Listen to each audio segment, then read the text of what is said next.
أعوذ بالله من الشيطان الرجيم بسم الله الرحمن الرحيم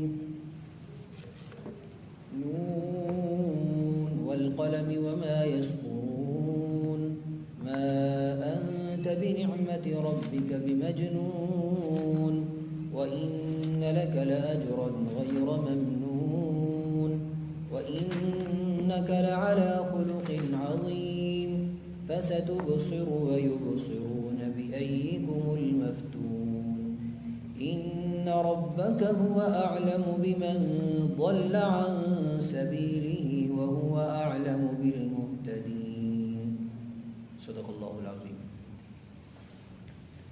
کل آپ نے پہلی دو آیتیں سنی تھی کہ اللہ تعالیٰ نے قلم کی قسم کھا کر اور قلم سے لکھی ہوئی تحریروں کی قسم کھا کر یہ بات کہی کہ یہ دنیا والے، مکہ والے جو میرے پاک پیغمبر علیہ الصلاۃ والسلام کو مجنون اور دیوانہ سمجھتے ہیں اور ان کے کام کو دیوانگی سمجھتے ہیں،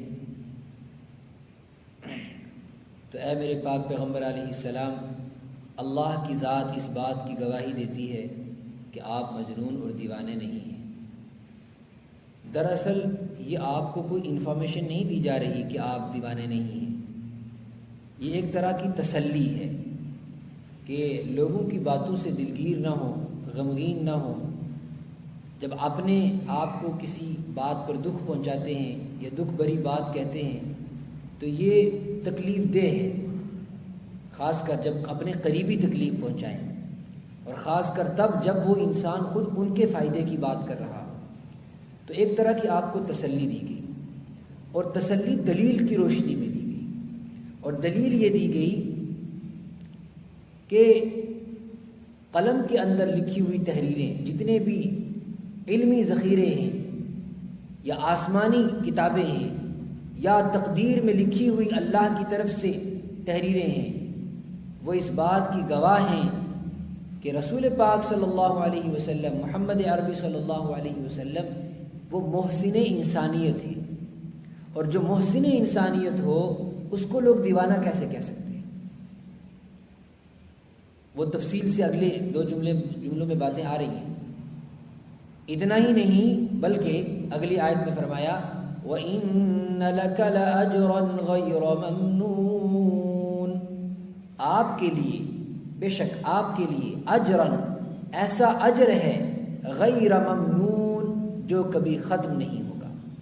یہ جو لوگوں کی باتیں آپ کو سننی پڑ رہی ہیں، لوگ آپ کو دیوانہ کہہ رہے ہیں اور اس بات کو نہیں سمجھتے کہ خود اس تکلیف میں بھی اللہ نے آپ کے لیے اجر رکھا ہے۔ کوئی اگر آپ کو دیوانہ کہتا ہے تو اس میں بھی اللہ نے آپ کے لیے اجر رکھا ہے، اور اجر ایسا جو کبھی ختم نہیں ہوگا، کبھی ختم نہ ہونے والا اجر۔ یہ جو لوگ ہیں جو آج دیوانہ کہہ رہے ہیں یا دیوانہ سمجھ رہے ہیں یا آپ کے کام کو بیکار سمجھ رہے ہیں، یہ 4 دن بعد ختم ہو جائیں گے، انہیں خود پتہ چل جائے گا کہ وہ کتنی ضلالت اور گمراہی میں تھے۔ لیکن رسول پاک صلی اللہ علیہ وسلم کا اجر ایسا ہے جو کبھی ختم نہیں ہوگا۔ کیوں؟ اس لیے کہ آپ کا مشن اور آپ کا کام ایسا ہے جس سے ساری کائنات نفع اٹھائے گی۔ تو جب ساری کائنات نفع اٹھائے گی تو اللہ نے اجر بھی آپ کو ایسا دیا جو کبھی ختم نہیں ہوگا۔ ایک ایک امتی جب قرآن پڑھے گا، ایک ایک امتی جب حدیث پڑھے گا، ایک ایک امتی، ایک ایک انسان جب اللہ کا بندہ بن جائے گا، اللہ کی ذات کے ساتھ جڑ جائے گا، اس سارے کا اجر کس کے ہاں جائے گا؟ محمد عربی صلی اللہ علیہ وسلم کے ہاں۔ وَإِنَّ لَكَ لَأَجْرًا غَيْرَ مَمْنُونَ، بے شک آپ کے لیے وہ اجر ہے جو کبھی ختم نہیں ہوگا۔ اور آخرت میں، جنت میں آپ کے لیے کیا تیار کر رکھا ہے اس کا تو کوئی انسان تصور بھی نہیں کر سکتا۔ بلکہ ایمان والوں کو دعا سکھائی کہ اپنے نبی صلی اللہ علیہ وسلم کے لیے وہ خاص درجہ مانگو جس کی تفصیل کوئی نہیں جانتا۔ اس کو مختلف الفاظ کے ساتھ قرآن پاک احادیث میں بیان کیا گیا، اور خود رسول پاک صلی اللہ علیہ وسلم نے صحابہ کو سکھایا کہ یہ دعا مانگو، آت محمدًا الوسیلۃ والفضیلہ، محمد صلی اللہ علیہ وسلم کو وسیلہ عطا فرما، یہ بھی جنت کا ایک درجہ ہے۔ وَبَعَثْهُ مَقَامًا مَحْمُودًا، مقام محمود عطا فرما، اور مختلف الفاظ کے ساتھ وہ چیزیں آئی۔ حوض کوثر جو آپ کو ایک اجر کے طور پر ملا، لیکن پوری کائنات اس سے فائدہ اٹھائے گی، پوری کائنات اس سے پیے گی، پوری امت اس سے پیے گی۔ وَإِنَّ لَكَ لَأَجْرًا، آپ کے لیے وہ اجر ہے جو کبھی ختم نہیں ہوگا۔ پھر ایک بڑا اجر آپ کو کیا دیا گیا کہ آپ کو سفارش کا حق دے دیا گیا، اور سفارش کس کی؟ مجرموں کی، گناہ گاروں کی، ایسے گناہ گاروں کی جن کے اوپر جہنم میں واجب ہو چکی ہوں، ایسے گناہ گاروں کی سفارشیں آپ کو دی تھی۔ اور حوض کوثر دیا کن کے لیے؟ ان پیاسوں کے لیے جو پیاس سے تڑپتے ہوں، پانی کی تلاش میں ہوں۔ اور شفاعت ان کے لیے، شفاعتی لأہل الکبائر من امتی، کہ میری سفارش ان لوگوں کے لیے ہے جنہوں نے بڑے بڑے جرم کر رکھے، میں ان کے لیے بھی سفارش کروں گا، یہاں تک کہ سجدے میں سر رکھ کر اللہ سے مانگوں گا۔ اور کن الفاظ میں مانگوں گا، کن الفاظ میں اللہ کی تعریف کروں گا؟ فرمایا رسول پاک صلی اللہ علیہ وسلم نے مجھے آج نہیں پتا، وہ کل اللہ مجھے سکھائے گا۔ وَإِنَّ لَكَ، یہ ہے سب اجر۔ وَإِنَّ لَكَ لَأَجْرًا، آپ کو اجر دیا، غیر ممنون، جو کبھی ختم نہیں ہوگا۔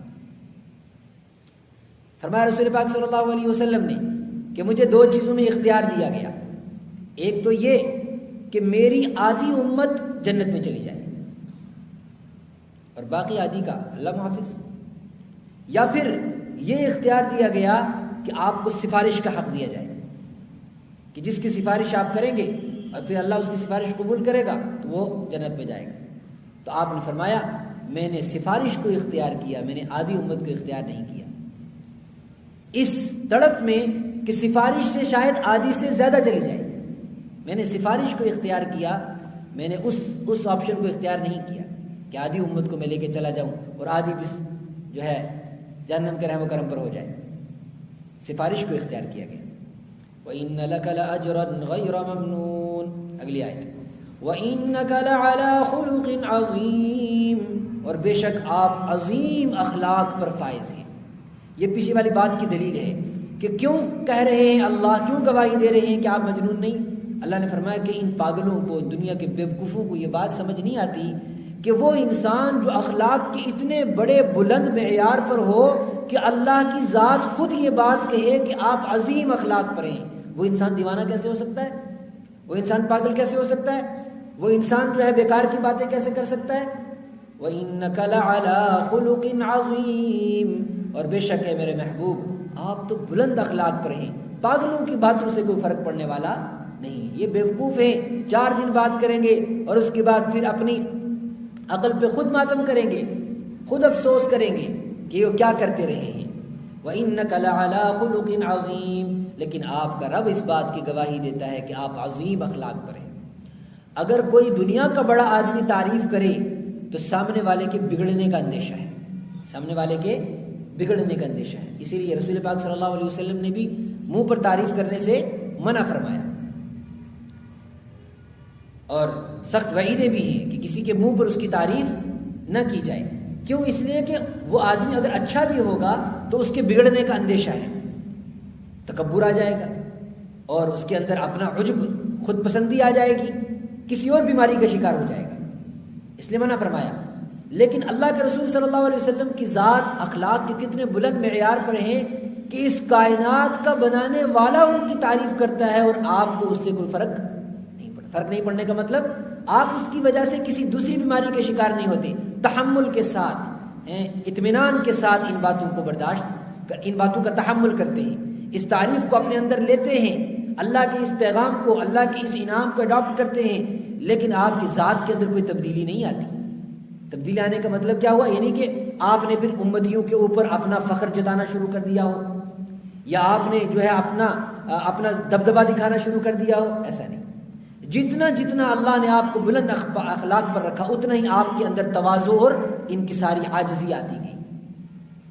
یہی وجہ ہے کہ بلند اخلاق پر ہونے کے باوجود جب کچھ ایسی باتیں پیش آئیں کہ اللہ تبارک و تعالیٰ کی طرف سے ان میں پہلے سے گائیڈ لائن نہیں تھی کہ آپ ایسا کریں یا ایسا کریں، پھر آپ نے اپنی ثوابدید پر وہ کر دیا، لیکن اللہ چاہتے تھے کہ ایسا ہو جاتا تو وہ زیادہ بہتر تھا، اس پر کچھ آیتیں بھی اتری ہیں رسول پاک صلی اللہ علیہ وسلم کی کہ آپ نے ایسا کیوں کیا، آپ کو ایسا نہیں کرنا چاہیے تھا، تو آپ نے وہ عتاب بھی، وہ باتیں بھی بالکل بحسن و خوبی یوں برداشت کی جیسے کوئی شفیق، مہربان، مخلص اپنے کسی محبوب کو سمجھاتا ہے۔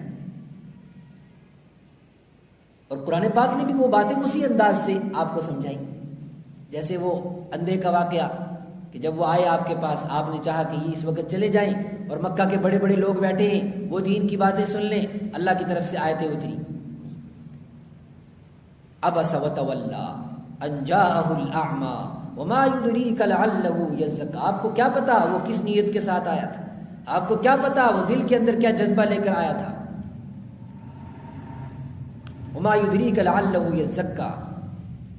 تو ہو سکتا ہے کہ آپ کی باتیں اس کو زیادہ نفع پہنچاتی. تو یہ وہ مقامات ہیں جہاں رسول پاک صلی اللہ علیہ وسلم نے جس طریقے سے تعریف کو اپنے اندر سمویا، اسی طریقے سے اللہ کی طرف سے ایسے مقامات کو بھی اپنے اندر سمویا، اور دونوں باتوں میں کوئی تشویش نہیں ہوئی. یہ اخلاق کی اور بڑی دلیل ہے کہ آپ کے اخلاق اتنے بلند تھے کہ آپ اس کو قوت برداشت بھی آپ کے اندر تھی، ورنہ عام آدمی کی تعریف کوئی بڑا آدمی کرتے تو وہ تو پھولے نہیں سماتا. وَإِنَّكَ لَعَلَىٰ خُلُقٍ عَظِيمٍ. اور یہ بڑے اخلاق کی پھر جو تعلیم دی ہے آپ نے وہ تو ایک بہت بڑا ایک موضوع ہے. فرمایا رسول پاک صلی اللہ علیہ وسلم نے، موطا امام مالک رحمۃ اللہ علیہ کی روایت، فرمایا بعثت لأتمم مکارم الاخلاق. مجھے اس دنیا میں بھیجا ہی گیا اخلاق کو پورا کرنے کے لیے. اور حضرت عائشہ رضی اللہ تعالی عنہا سے ایک صحابی نے پوچھا کہ بتائیے رسول پاک کیف کان خلق رسول اللہ صلی اللہ علیہ وسلم، کہ رسول پاک صلی اللہ علیہ وسلم کے اخلاق کیسے تھے. تو انہوں نے جواب یہ نہیں دیا ایسے تھے اور ایسے تھے، وہ یہ کرتے تھے وہ یہ کرتے تھے. ان کا جواب یہ تھا کہ آپ قرآن نہیں پڑھتے ہو، کہ آپ قرآن نہیں پڑھتے ہو. انہوں نے کہا قرآن تو پڑھتے ہیں. فرمایا جو قرآن ہے وہی آپ کے اخلاق تھے، جو آپ کے اخلاق ہے وہی قرآن ہے. پورا قرآن آپ کے اخلاق ہی کی تو دلیل ہے. اور پھر دشمنوں کے ساتھ رویہ، اور پھر دوستوں کے ساتھ، اور پھر رشتہ داروں کے ساتھ، اور پھر اپنے قریبیوں کے ساتھ، اور اپنے دور والوں کے ساتھ، اور پھر غیروں کے ساتھ، اور پھر پڑوسیوں کے ساتھ. ایسے ایسے اخلاق کے آپ کے کارنامے ہیں کہ دنیا اس کا تصور نہیں کر سکتی، سوچ بھی نہیں سکتی. دنیا کیسے کوئی دنیا یہ سوچ سکتی ہے ایک دشمن آپ کو جانچنے کے لیے اندر آئے، ایک دشمن آپ کو جانچنے کے لیے اندر آئے، آپ کے بستر پر جو ہے گندگی کر دے اور آپ اس کو خود صاف کریں. کون تصور کر سکتا ہے یہ اخلاق؟ ایک انسان آپ کی مسجد کے اندر آئے، جو خطبہ جہاں آپ دیتے ہیں، جہاں صحابہ نماز پڑھتے ہیں، وہاں کر پیشاب کر دے، لوگ اس کو منع کرنے لگے، آپ ان کو منع کریں گے نہیں، اس کو منع مت کرو. ایک صحابی کو حکم دے چلو پانی بہا دو، کوئی بات نہیں، اور اس کو صرف اتنا کہیں کہ یہ جو مسجدیں ہیں یہ نماز پڑھنے کی جگہ ہیں، یہ قضاء حاجت کرنے کی جگہ نہیں ہے، جاؤ. ایسے اخلاق کہاں سے کوئی انسان لائے گا؟ رسول پاک صلی اللہ علیہ وسلم کا عورتوں کے ساتھ، غریبوں کے ساتھ، محتاجوں کے ساتھ، جانوروں کے ساتھ جو اخلاق کا معیار ہے، دنیا میں اس کی نظیر نہیں ملتی. اس لیے قریب تک کے مورخین اس بات کو لکھنے پر مجبور ہو گئے کہ اگر اس کائنات کے اندر انفلوئنشل لوگوں میں سے، بڑی مؤثر ترین شخصیات میں سے اگر ان کو چنا جائے، 100 شخصیات کو کسی انسان نے جمع کیا اور اس نے سب سے پہلے عیسائی ہونے کے باوجود رسول پاک صلی اللہ علیہ وسلم کو سب سے پہلے نمبر پر رکھا The 100 بک کے اندر، اس لیے کہ دنیا کے اندر ایسے کریمانہ اخلاق مل ہی نہیں سکتے. اور وہی اخلاق امت کے اندر بھی منتقل ہوئے. جن لوگوں نے سنت کو اپنایا، جن لوگوں نے شریعت اور دین کو اپنایا، ان کے اخلاق بالکل محمد عربی صلی اللہ علیہ وسلم کے اخلاق کی طرح اور اسی نہج پر چلنے والے لوگ ہیں. یہاں تک کہ آپ نے فرمایا اللہ تعالیٰ بد گو کو، فحش گو کو پسند نہیں فرماتے. اللہ تعالیٰ نرمی کو پسند کرتے ہیں، گفتگو میں نرمی، لہجے میں نرمی. اور ترمذی شریف کے اندر روایت ہے کہ رسول پاک صلی اللہ علیہ وسلم جب کسی سے بات کرتے تھے تو آپ کبھی اپنا چہرہ پھیر کے بات نہیں کرتے تھے. جس سے بات کرتے تھے اس کی طرف پورا چہرہ متوجہ کرتے تھے، پھر اس سے بات کرتے تھے. تو یہ اخلاق آپ نے سکھائے. ایک حدیث کے اندر آپ نے فرمایا کہ کبھی کبھی مومن اپنے اخلاق کی وجہ سے، میں ترجمہ کر رہا ہوں حدیث کا، کبھی کبھی مومن اپنے اخلاق کی وجہ سے، حسن سلوک کی وجہ سے ینال درجۃ الصائم والقائم، کہ روزے دار اور رات بھر تہجد پڑھنے والے کو جو ثواب ملتا ہے، کبھی کبھی اچھے اخلاق والا ان سے بھی آگے نکل جاتا ہے. ایک انسان اچھے اخلاق نہیں اس کے، تہجد بھی پڑھتا ہے، نماز بھی پڑھتا ہے، لیکن بول بہت توڑنے والا بولتا ہے، دل کو چیرنے والا، زخمی کرنے والا بولتا ہے، تو فرمایا کب اس کا ضائع ہو جائے سب کچھ پتہ نہیں ہے. انسان کے لہجے انسانوں کو دور کر دیتے ہیں. بعثت لأتمم حسن الاخلاق. پھر ایک روایت کے اندر آپ نے فرمایا عورتوں کے تعلق سے، خیارکم خیارکم لأہلہ وانا خیرکم لأہلی، تم میں سب سے بہترین انسان وہ ہے جو اپنے گھر والوں کے ساتھ حسن سلوک کرنے والا ہو، اور میں اپنے گھر والوں کے ساتھ بہترین سلوک کرنے والا ہوں. یہ ہے انک لعلی خلق عظیم، بے شک آپ عظیم اخلاق پر فائز ہیں. اس کے بعد آیت نمبر 5 انشاءاللہ کل کریں گے. اللہ تبارک و تعالی ہمیں رسول پاک صلی اللہ علیہ وسلم والے اخلاق نصیب فرمائے.